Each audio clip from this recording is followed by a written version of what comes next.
Everyone, welcome to my channel the learning page. तो friends, आज का हमारा टॉपिक है हिंदी वर्णमाला। ठीक है, तो अब हम स्टार्ट करने वाले हमारा हिंदी।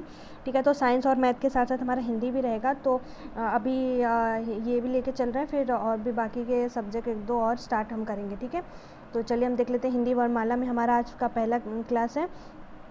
तो यहाँ पे हम देख लेते हैं सबसे पहले हमारा वर्ण की परिभाषा। तो यहाँ पे हमारा है ये वर्ण की परिभाषा। ठीक है, यहाँ पे जो वर्ण की परिभाषा है इसमें हम देख लेते हैं क्या क्या है। यहाँ पे दिया हुआ है कि वर्ण या अक्षर वह छोटी से छोटी ध्वनि इकाई है जिसके टुकड़े नहीं किए जा सकते, जैसे अ, ई, क, ख, घ आदि। यहाँ पे मैं बता दूँ कि जो जैसे मैं एक एग्जांपल ले लेती हूँ यहाँ पे राम। ठीक है, तो राम को हम कैसे यहाँ पे इसको तोड़ सकते हैं, मतलब एक इतनी छोटी से छोटी ध्वनि या इकाई जिसके हम और टुकड़े नहीं, जिसको हम और नहीं तोड़ सकते, उसको हम वर्ण कहते हैं। जैसे राम को हम यहाँ पे ऐसे लिख सकते हैं र प्लस यहाँ पे प्लस म और ये अ। ठीक है, तो यहाँ पे हमारा अब हम इसको इससे छोटे इसको और तोड़ नहीं सकते। ठीक है, इससे छोटा हम इसको नहीं तोड़ सकते। यही हमारा सबसे सरल इसका फॉर्म हो जाएगा। तो इसी को हम बोलते हैं वर्ण। ये सारे हमारे वर्ण में आते हैं।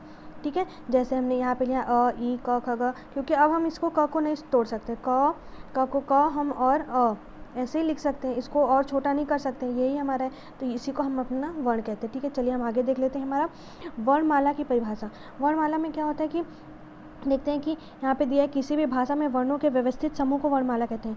तो यहाँ पे जितने भी, जैसे हमारा ये, मैं एग्जांपल के तौर पे ले लूँ हमारा ये वर्णमाला।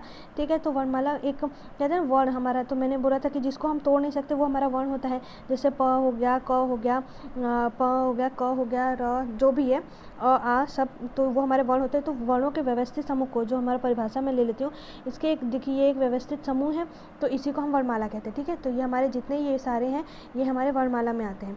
दूसरे शब्दों में मैं बोल लूँ यहाँ पे कि किसी एक भाषा या अनेक भाषाओं को लिखने के लिए प्रयुक्त मानव प्रतीकों के क्रमबद्ध समूह को वर्णमाला कहते हैं। जैसे सीता, राम, श्याम, टेबल, कुर्सी, अलमारी आदि हमारे ये सारे वर्णमाला में आ जाते हैं। ठीक है, चलिए नेक्स्ट हम देख लेते हैं यहाँ पे वर्णमाला। तो वर्णमाला हमारे कितने टाइप के होते हैं, हम सबसे पहले यहाँ पे देख लेते हैं। वर्णमाला हमारे दो टाइप के होते हैं, एक स्वर होता है, एक व्यंजन। सबसे पहले हम देख लेते हैं वर्णमाला में कितने वर्ण आते हैं। हमारे जो है वर्णमाला में कुल कितनी संख्या रहती है, 52। यहाँ पे लिखा हुआ है 52 संख्या होती है, जिसमें से कि 11 स्वर होते हैं और 41 हमारे क्या होते हैं, व्यंजन होते हैं। ठीक है, तो स्वर में हम देख लेते हैं कि स्वर में क्या क्या है। स्वर में हमारे दो तरह के स्वर होते हैं, एक ह्रस्व स्वर होता है और दूसरा हमारा दीर्घ स्वर आता है।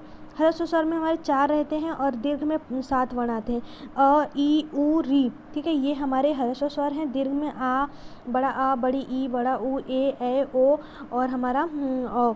ठीक है, ये हमारे जो है दीर्घ में आते हैं। ठीक है, और बाकी हमारे व्यंजन है, व्यंजन में स्पर्श, अंतस्थ, ऊष्म, आगत, संयुक्त, ये सारे हम व्यंजन के क्लास में देख लेंगे। ठीक है, तो इतना समझ में आया। चलिए नेक्स्ट हम देख लेते हैं हमारा ये जो हमने स्वर देखा कि हम स्वर को हम कैसे उसको वर्गीकृत कर सकते हैं अलग अलग प्रकार से। ठीक है, तो यहाँ पे हमारा सबसे पहला है हमारा यहाँ पे कि उच्चारण के आधार पर हम स्वरों को बांट सकते हैं। ठीक है, और सेकंड हमारा हो जाता है हम जीभ के प्रयोग के आधार पर बांटते हैं। दूसरा हो जाएगा हमारे यहाँ पे मुख द्वार के खुलने के आधार पर। उसके बाद हमारा होठों की स्थिति के आधार पे हम स्वरों को बांटते हैं। और फिर हमारा हो जाएगा नाक और मुंह के से जो वायु हमारी निकलती है उसके आधार पे। और यहाँ पे हमारा हो जाता है घुसत्व के आधार पे हम इसको वर्गीकरण इसका करते हैं स्वर का। तो हम चलिए सबसे पहले हमारा देख लेते हैं कि उच्चारण के आधार पर हम कैसे वर्गों को बांटते हैं। सबसे पहले हम यहाँ पे देख लेते हैं कि जो हमारा उच्चारण है, उच्चारण के आधार पे हम स्वरों को कैसे वर्गीकरण करते हैं। तो हमारे उच्चारण के आधार पे हम स्वरों को 3 भाग में बांटते हैं। एक ह्रस्व स्वर होता है, एक दीर्घ स्वर होता है, एक प्लुत स्वर होता है। ह्रस्व स्वर हमारा क्या होता है, इसी को हम कहते हैं इसी को मूल स्वर। ठीक है, मूल स्वर, या फिर हम इसी को एक मात्रिक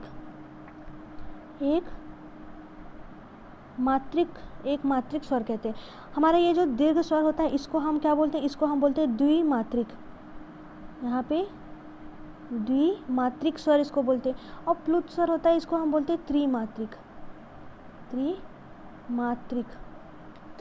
स्वर बोलते हैं। ठीक है, समझ में आ गया। तो हम देख लेते हैं कि हमारा जो मूल स्वर या फिर हमारा जो ह्रस्व स्वर है इसमें कौन कौन से वर्ण आते हैं। तो हमारा जो ह्रस्व स्वर होता है उसमें हमारे जो है आते हैं अ, ई और छोटा ऊ और हमारा री। ठीक है, ये इतने हमारे ह्रस्व स्वर में आते हैं। तो और हम इसमें यहाँ पे मैं इरेज कर दे रही हूँ, यहाँ पे आप समझ गए होंगे। मैं इसको हटा दूँ। और हमारा देख लेते हैं हम दीर्घ स्वर में हमारा क्या रहता है, दीर्घ स्वर में हम ले लेते हैं हमारा जो द्विमात्रिक होता है इसमें हमारा आ जाता है आ, ठीक है। और यहाँ पे हो जाएगा बड़ी ई, और यहाँ पे हो जाएगा बड़ा ऊ, ठीक है। यहाँ पे हो जाएगा बड़ा ऊ, और फिर उसके बाद हमारा हो जाएगा ए, ओ और औ, ठीक है। ये हमारे जितने होते हैं ये हमारे हो जाते हैं दीर्घ स्वर। यहाँ पे हमारा जो दीर्घ स्वर होता है, ह्रस्व स्वर हम इसको मूल स्वर या एक मात्रिक बोलते हैं जिसमें अ, ई, उ, री आते हैं। और दीर्घ स्वर हमारा होता है जिसको हम द्विमात्रिक स्वर बोलते हैं, जिसमें आ, बड़ी ई, बड़ा उ, ए हमारा यहाँ पे हो जाएगा, ए मैंने नहीं लिखा छोड़ दिया, ए, ओ और ओ आता है, ठीक है। दीर्घ स्वर हो गया। अब प्लुत स्वर क्या होता है, प्लुत स्वर में मैं आपको यहाँ पे 1 मिनट इसको इरेज कर दे रही हूँ, फिर आपको समझाऊंगी कि प्लुत स्वर क्या होता है। जो प्लुत स्वर होता है, जैसे आपको एक एग्जांपल के तौर पे मैं ले लूँ कि जैसे आपने यहाँ पे देखा होगा प्लुत स्वर में, जैसे यहाँ पे हमने ले लिया ओम। ओम को कैसे लिखते हैं, ओम, ठीक है।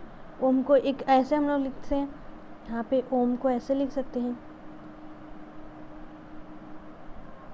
ये हमारा जो होता है इसी को हम बोलते हैं प्लुत स्वर। प्लुत स्वर क्या होता है कि जिसको बोलने के लिए दीर्घ स्वर से ज़्यादा समय लगता है बोलने के लिए, उसको हम प्लुत स्वर बोलते हैं। इसको हम त्रिमात्रिक स्वर बोलते हैं। तो दीर्घ स्वर से ज़्यादा समय लेता है, हम बोलते हैं ओम, तो ऐसे में इस दीर्घ स्वर से ज़्यादा समय लगता है इसको बोलने में। एक एग्जाम्पल मैं और ले लेती हूँ, जैसे यहाँ पर हमने ले लिया राम, ठीक है, ठीक है। यहाँ पर हम लिख लिए, यहाँ पर जैसे ऐसे होता है ना राम, ऐसे आपने बहुत जगह देखा होगा लिखे हुए राम, ऐसे ना एक लंबा इसका टाइम ले लेते हैं इसको बोलने के लिए, तो इसी को हम बोलते हैं प्लुत स्वर, ठीक है। तो प्लुत स्वर समझ में आ गया, ह्रस्व दीर्घ और प्लुत हो गया हमारा। तो दूसरा हम देखते हैं जीभ के प्रयोग के आधार पे हम स्वरों को वर्गीकरण कैसे करते हैं। तो हमारा ये होता है पहला अग्र, दूसरा मध्य होता है, तीसरा पश्च। तो यहाँ पर मैं ले लेती हूँ एक, आपको दिखा देती हूँ कि कैसे है। जैसे हमने मान लिया कि ये हमारा जीभ है, ये हमारी जीवा है। तो जीवा का हमारा जो ये आगे वाला जो है ये अग्र वाला, इसको अग्र स्वर होता है। और जब यहाँ से हमारी ये ध्वनि निकलती है तो ये हमारा मध्य स्वर होता है, और जो पीछे से होता है ये पश्च स्वर आ जाएगा, ठीक है। तो हमारा जो अग्र स्वर होता है, अग्र स्वर में क्या क्या आता है, अग्र स्वर में हमारी हो जाएगी छोटी ई, बड़ी ई, ए और ए, ये हमारे अग्र स्वर में आते हैं, ठीक है। और जो मध्य स्वर होता है इसमें सिर्फ और सिर्फ अ आता है, ठीक है। यहाँ का जो अ का उच्चारण होता है ये हमारे जीवा के मध्य स्वर से होता है।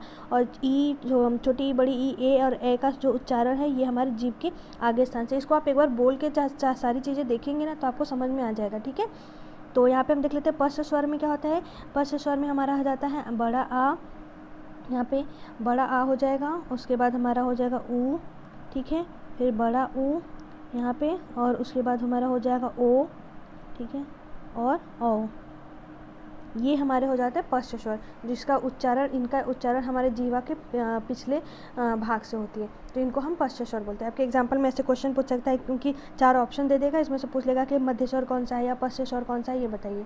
तो इसके हिसाब से आप 1-2 बार इसको देखेंगे, बोल के देखिएगा तो आपको समझ में आ जाएंगी चीज़ें। नेक्स्ट हम देख लेते हैं हमारा कि मुख द्वार के खुलने के आधार पे हम कैसे इसको वर्गीकृत करते हैं, ठीक है। तो मुख द्वार के जैसे हमने बोलते हैं अ, आ, तो हमारा मुख जिस हिसाब से खुलता है उसके हिसाब से हम इनको 4 भागों में विभाजित करते हैं। पहला हो जाता है विवृत स्वर, दूसरा अर्धविवृत स्वर, तीसरा समृद्ध स्वर, और चौथा हमारा अर्ध समृद्ध स्वर, ठीक है। तो विवृत स्वर में हमारा क्या आता है, हमारा विवृत स्वर में हमारा सिर्फ आ जाता है, ठीक है, आ जाता है। अर्धविवृत स्वर में हमारा क्या आएगा, अ, ए और ओ, ठीक है। ये हमारे अर्धविवृत स्वर में। समृद्ध स्वर में हमारे क्या आते हैं, यहाँ पे मैं नीचे लिख दे रही हूँ कि समृद्ध स्वर में क्या होता है, यहाँ पे आ जाता है छोटी ई, बड़ी ई और छोटा ऊ और बड़ा ऊ, ये हमारे समृद्ध स्वर में आते हैं। और हमारा जो अर्ध समृद्ध स्वर है इसमें हमारा आ जाता है ए और ओ, ठीक है। ये हमारे इसमें मुख द्वार के खुलने के आधार पे हैं। तो हम अपना नेक्स्ट देख लेते हैं कि नेक्स्ट हमारा क्या है। इसको मैं इरेज कर दे रही हूँ। यहाँ पे हम देख लेते हैं अब हमारे होठों की स्थिति के आधार पे, जैसे हम बोलते हैं अ, ओ बोला तो हमारा होठ एक वृत्ताकार आकार ले लेता है जब बोलते हैं तो, ठीक है। तो होठों की स्थिति के आधार पे हम कैसे इसको विभाजित करते हैं, तो यहाँ पे हम देख लेते हैं। तो यहाँ पे हो जाता है वृत्तमुखी स्वर हो जाता है, एक वृत्तमुखी स्वर हो जाता है, ठीक है। तो ये हमारा वृत्ताकार में रहता है। तो अवृत्तमुखी स्वर में हम ले लेते हैं यहाँ पे हम अ और आ, ठीक है, ये हमारे अवृत्तमुखी होते हैं। और छोटी ई और बड़ी ई और यहाँ पे हो जाएगा ए और ए, ये हमारे अवृत्तमुखी स्वर हो जाते हैं, ठीक है, जिसमें अवृत्ताकार मतलब वृत्ताकार इसमें नहीं रहता है। और हमारा जैसे नहीं जब हम बोलते हैं तो होठ हमारे थोड़े से सर्कुलर शेप में या गोल हो जाते हैं बोलते टाइम, तो उस वृत्ताकार में आ जाते हैं, तो उसमें हमारे वृत्तमुखी आ जाएंगे। वो हमारा हो जाएगा छोटा ऊ, बड़ा ऊ, ठीक है, फिर ओ हो जाएगा और औ हो जाएगा। तो ये हमारे एक जब भी हम इन वर्णों को बोलेंगे तो हमारा जो है एक वृत्ताकार आकार ले लेता है। और ये जो अवृत्तमुखी होता है इसको अवृत्ताकार बोलेंगे, ठीक है, ये हमारा अवृत्ताकार है। तो इसमें हमारा अ आ ई ए इसमें हमारा होठ जो है एक वृत्त का आकार नहीं ले पा रहा है, तो इसको हम अलग विभाजित करते हैं, इसको अलग। समझ में आ गया होगा। एक बार आप घर पे इसको ट्राई करिएगा, बोल के देखिएगा, तो आपको अच्छे से क्लियर हो जाएगा। तो हमारा लास्ट में हम देख लेते हैं कि जो हमारा नाक और मुंह से जो वायु निकलने के आधार पे हम स्वरों को कैसे वर्गीकरण करते हैं। तो इसमें हमारा दो होता है, एक मौखिक स्वर होता है जिसको हम निरानुनासिक बोलते हैं, एक होता है हमारा अनुनासिक। तो सबसे पहले मैं बता दूं हमारे जितने भी स्वर हैं अ से लेके अ तक, जितने भी अ आ ई उ ए री ए ओ औ जितने भी हैं ये हमारे अनुनासिक स्वर होते हैं, ठीक है। अरे सॉरी, वो हमारे इतने सारे जो स्वर हैं ये अनुनासिक नहीं होते, अनुनासिक में नहीं आते, ठीक है, ये मौखिक स्वर में ही आते हैं। तो हमारे जितने होते हैं अ आ, यहाँ पे हो जाएगा ई, बड़ी ई, ऊ और बड़ा ऊ, ठीक है, ए और यहाँ पे मैं ले लेती हूँ ओ और औ, ठीक है, और यहाँ पे ऋषि ले लेती हूँ री, ठीक है। ये सारे जितने हमारे स्वर होते हैं ये हमारे मौखिक स्वर या निरानुनासिक में आते हैं, ठीक है। और अनुनासिक क्या होता है कि जब हम स्वरों पे जो हमारे ये सारे स्वर हैं इन पे अगर हम अनुस्वार लगा देते हैं का प्रयोग इन पे करते हैं तब ये अनुनासिक बन जाते हैं। जैसे मैं एक एग्जांपल लेके बता दे रही हूँ आपको कि अनुनासिक में क्या रहेगा। जब हम ले लेते हैं यहाँ पे कोई भी, जैसे मैंने अंगूर लिख दिया, ठीक है, लिख दिया अंगूर, ठीक है, अंगूर लिख दिया, तो यहाँ पे हमारा ये जो है ये हमारा मौखिक या निरानुनासिक होता है। और इस पे जो ये बिंदी होता है ये अनुस्वार इसको बोलते हैं। तो जब मैंने इस पे हमने इस पे स्वरों पे जब अनुस्वार लगाकर इसका प्रयोग किया तब ये हमारा अनुनासिक स्वर कहलाएगा, ठीक है। समझ में आ गया। हमारे जितने भी स्वर होते हैं ये हमारे अनुनासिक स्वर नहीं होते जब तक इन पे अनुस्वार ना प्रयोग किया जाए, ठीक है। तो जैसे मैंने एक एग्जाम्पल और ले लिया इंजन, ठीक है, यहाँ पे मैंने जब ई है जो कि हमारा स्वर में आता है इस पर अनुस्वार लगा दिया तो ये हमारा यहाँ आ जाएगा। ये हमारा क्लियर हो गया है, ठीक है। तो अब एक चीज़ मैं और बता दूँ, मैं यहाँ पे इसको रख बोल देती हूँ। जो जितने हमारे अ आ ई ऊ, ठीक है, हमारे जितने भी सब रहते हैं यहाँ पे अ तक जितने मैंने लिखे थे ये सारे हमारे स्वर में आएंगे। लेकिन जो अंग और अह होता है इसको हम जो है स्वर में नहीं काउंट करते, ठीक है, इसको स्वर में नहीं काउंट करते। तो हमारा जो ये अंग और यहाँ पे और अह ये होता है हमारा, इसको हम बोलते हैं अयोगवा या अनुनासिक, ठीक है। ये हमारा हो जाएगा अयोगवा या अनुनासिक। समझ में आ गया। आपके एग्जाम में पूछ सकता है, एक 4 ऑप्शन दे देगा, इसमें से अयोगवा कौन सा है, अनुनासिक कौन सा है, उसके हिसाब से आप इसको लगा दीजिएगा। चलिए हम नेक्स्ट देख लेते हैं। हमने देखा हमारा जो स्वर होता है वो 11 होता है, जिसमें से 3 होता है मूल स्वर, दीर्घ स्वर और संयुक्त स्वर, ठीक है। प्लुत स्वर होता है, प्लुत मैंने बता दिया जिसका यूज हमारे हिंदी में नहीं होता है। और यहाँ पे एक संयुक्त स्वर है जिसको मैं अभी बता रही हूँ। सबसे पहले हम मूल स्वर ले लेते हैं। मूल स्वर हमने बताया 4 है, अ ई उ री, ठीक है। और दीर्घ स्वर 3 होता है, आ ई और उ। तो मैं बता दूँ इसका उच्चारण स्थान, मतलब ये अ और आ कहाँ से इसका उच्चारण होता है। तो ये जो हमारा अ और आ जो होता है इसका उच्चारण जो है कंठ से होता है। इसमें आपसे क्वेश्चन एग्जाम में पूछ सकता है कि इनका उच्चारण स्थान कहाँ से है, बताइए। तो यहाँ से अ और आ का कंठ होता है। छोटी ई और हमारी जो ये बड़ी ई है, ठीक है, इसका उच्चारण स्थान तालव्य होता है, यहाँ तालु से इसका उच्चारण होता है। और जो छोटा ऊ होता है और बड़ा ऊ इसका ओष्ठ से होता है, ठीक है। और जो हमारा री है ये मूर्धन्य होता है, इसका री का क्या होता है, मूर्धन्य होता है, यहाँ से इनका उच्चारण स्थान होता है। संयुक्त स्वर क्या होता है कि जो हमारे मूल स्वरों से मिलकर बनते हैं वो हमारे संयुक्त स्वर होते हैं। जैसे हमने बना दिया अ और ई, ठीक है, छोटी ई, तो ये हमारा बन के ए बनता है, ठीक है। अ प्लस यहाँ पे हमारा ए ये हो जाएगा हमारा ए, ये बना। तो हमारे ये जो संयुक्त स्वर हैं इनसे मिलकर जो बनते हैं वो हमारे संयुक्त स्वर कहलाते हैं। तो संयुक्त स्वर में हमारे ए ओ दोनों आते हैं। तो ए और ए जो होता है ये कंठ और तालु दोनों से हमारे उच्चारण स्थान होते हैं, ठीक है, निकलते हैं। तो ये हमारा कंठ तालव्य हो जाता है। ओ और ओ क्या होता है, कंठ ओष्ठ, मतलब कंठ से और ओष्ठ दोनों जगह से इसका उच्चारण होता है, ठीक है। तो यहाँ पे हम देख लेते हैं हमारा स्वर 11 हो गया। मूल स्वर, दीर्घ स्वर, संयुक्त स्वर हमने देख लिया। संयुक्त स्वर हमारे जो यहाँ पे है मूल स्वरों से मिलकर जो बनते हैं वो संयुक्त स्वर होते हैं। इनका उच्चारण स्थान मैंने बताया, आप एक बार देख लीजिएगा। आ का कंठ होता है, ई का तालव्य, री का मूर्धन्य, ऊ और बड़ा ऊ ओष्ठ, ए कंठ तालव्य, ओ और ओ कंठ ओष्ठ होता है, ठीक है। यहाँ से इनका उच्चारण होता है, ठीक है। तो फ्रेंड्स, अगर आपको चीज़ें पसंद आई हो तो प्लीज़ लाइक करिए, शेयर करिए, सब्सक्राइब करिए। और इससे रिलेटेड मैं क्वेश्चन जो है नेक्स्ट वीडियो में जब हमारा व्यंजन कंप्लीट हो जाएगा तो स्वर और व्यंजन के जितने सारे क्वेश्चन एग्जाम में पूछे गए हैं वो सारे मैं करा दूँगी, ठीक है। तो थैंक यू सो मच।